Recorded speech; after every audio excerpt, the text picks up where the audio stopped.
Hey guys, welcome to another episode of the Vinyl Den, your channel for record collecting by record collectors. I'm Nick. Today, talking about some great bands that are keeping rock alive in 2025.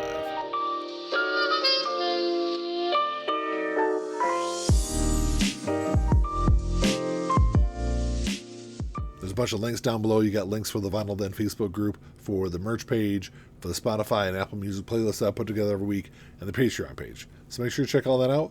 Like always, if you enjoyed the episode, make sure you give me a thumbs up, hit that subscribe button down below, and make sure you hit that notification bell so you're notified every time I release new episodes. So we all know that it can be very hard to find good, high-quality music these days. There are literally, hundreds of new albums that are released every single week, and I would say a vast majority of those there are really nothing worth listening to. Because of the sheer volume that's released every single week, it makes it that much harder to find really good albums. I hear the argument all the time that, music today isn't as good as what it was, 15, 20, 25 years ago. I guess I kind of see both sides of it because, yes, there are good albums that come out every week. But if you look back at like the 70s, 80s, and 90s, we were getting classic albums almost every week. And now, yes, we are still getting a lot of really good albums, but I think a little further spaced out than what they were in the past. But they end up being just buried in the amount of new music that's released every week. So I like doing videos like this every once in a while, just kind of going over some newer bands that I've come across over the last few years. I think of the 10 bands I'm going to talk about today, I think 9 of the 10 have all been started or formed within the last 8 years. There's only one band I got on my list that's even older than that. But I think having a conversation like this is a good way to introduce these bands to people out there that might not have come across this music. And the same thing, I want you to drop me a comment down below. Let me know what some bands you guys are really into that have kind of gone under the radar over the last couple of years, because I love discovering new music. So the first band I got on my list is one that I think has only been around for about 4 years. They just released their new album, Tales of Maybe, and that is The Freight. So the first couple of times I listened to this album, I got this very strong, old school bluesy rock kind of vibe from the band. I think this band is a great blend of old school rock mixed with this more gritty modern sound. I think something that separates this band from a lot of other newer bands is there's a big tendency nowadays to have the kind of same similar sound across an album, especially earlier in a band's career, but not Tales of Maybe. This is an album where every single song stands on its own. It has a very different feel from song to song all the way across the album. And you can tell this band has a lot of different influences that they pull into their sound. So I think if you're a fan of the Black Crowes, Gary Clark Jr., artists like that, I think you'll really enjoy this album. So if you guys have been watching the channel for a while, I'm a big punk fan. I listen to a lot of punk music, and there are some really good newer punk bands. I think this next one is probably one of the more intriguing bands that are out there. They just released their new album, No Obligation, last year. It's the Linda Lindas. They're an all-female punk band formed back in 2018. I think all but one of them are still in high school. The drummer, I think, is only maybe 14 or 15 years old. So when I saw them open for Green Day and Rancid last year, I was really impressed with this band. Not only did they make really good music, but they made really good music and they were so young. So I think they're one of those bands that could be around for a very long time. I'd love to see how their music kind of evolves and where it goes over the years. And with No Obligation, the band incorporated some more elements of garage rock and indie rock in there. That's why I said they're starting to evolve their music. And it's going to be interesting to see over the next, 3 or 4 albums what they do. I think they're probably one of the more promising bands I've seen in a very long time.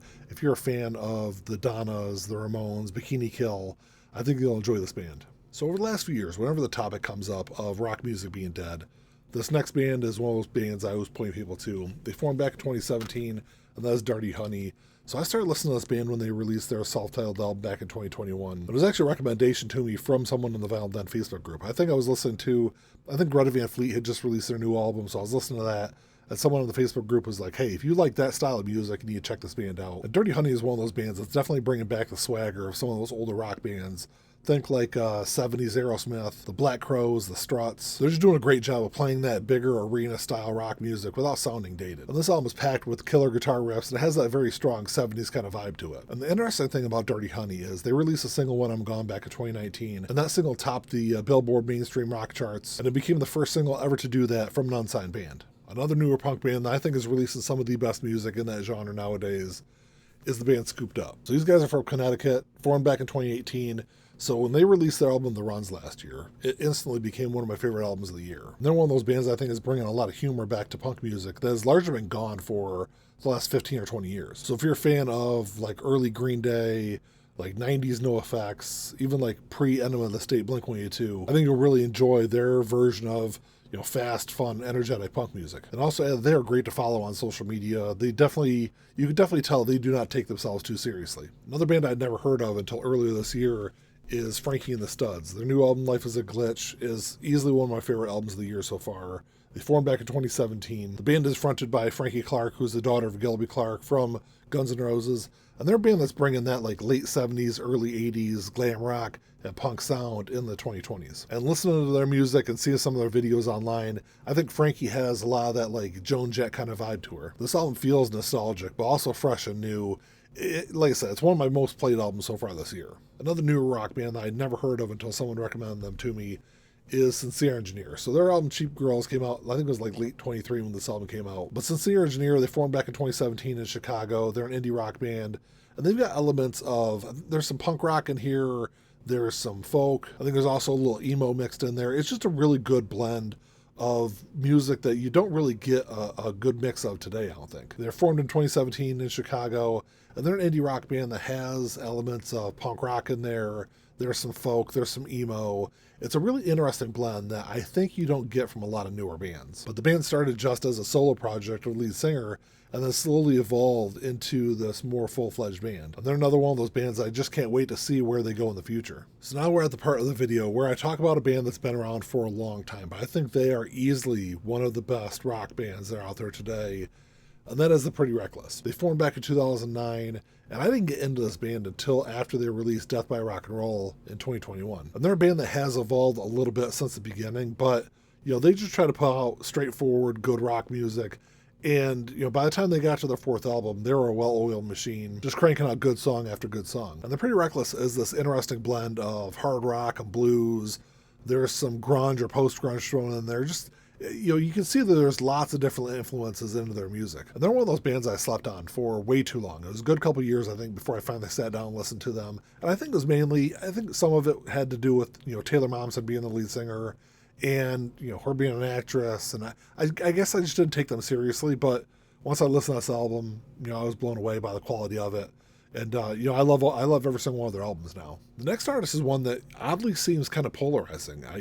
People seem to either love this guy or hate him, and his music has started getting more popular over the last probably 6 months, and that is Youngblood. Started back in 2017, so this is his new album Idols, which at this point in the year is probably my favorite album of the year so far. But when he started his career, he was much more of a straightforward kind of pop punk artist. He's definitely evolved a lot since then, though, especially over his last couple of albums. His last two albums, Idols and his self-titled album that came out before that, I think was drastically different than anything that's done before. He's gone from that earlier pop punk style to more of like I'd say his new album is much more in line with like 90s alternative Brit-pop kind of style music. As much as I love his album Weird, which I think came out in 2020, I think Idols is probably the best album he's done so far. If you listen to this album, you can hear that it's very much influenced by Oasis, David Bowie, U2, The Verve, all those other great alternative bands from the 90s. A band that I'm surprised isn't bigger than they are, even though they have been gaining a lot of momentum in the mainstream over the last year or so, and that is Generation Exit. They were formed back in 2022. It was after their album Lifer came out in 23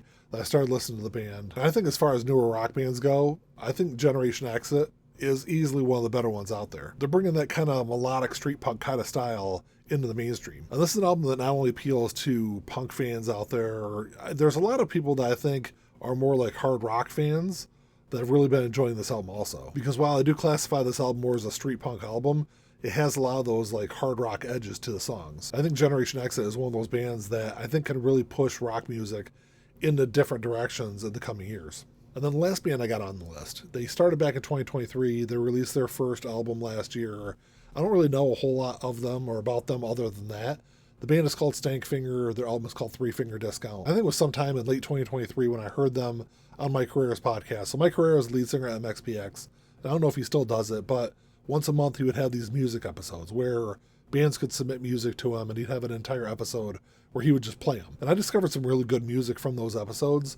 So I heard Stankfinger on there, and then it was probably a good couple of months later when I saw them pop up on another YouTube channel. And that's when I saw their album had been released. So I went to their website, finally bought a copy of it, and it's really fun. It's energetic. If you think like the more like joking side of like Blink-182, like late 90s Blink, early 2000s Blink, I think that's kind of the style they're going for with this album. It definitely has more of a raw sound to it, but it became one of my favorite albums last year. Well, that's all I get for you today, guys. Thanks for checking the show out. Make sure you drop me a comment down below. Let me know what you guys think are some of the great newer bands out there. Because this is the one thing I love about these kind of episodes is, Yes, I get to talk about stuff I like, but I also get to discover some new stuff that you guys recommend. And also, if you're interested in any of the albums I talked about, I'll put links down below in the comment section for them if you want to check them out, because rock music is not dead. There's a lot of really great music out there. Like I said in the beginning, though, you got to kind of dig to find some of it, though. And that's what makes these kind of videos interesting, because I think it's avenues like this where we can kind of turn each other on to some really good and interesting stuff. Let me know what you guys think. Like always, if you enjoyed the episode, make sure you give me a thumbs up. Hit that subscribe button down below. And that's all I got. Until next time, keep on spinning. Peace.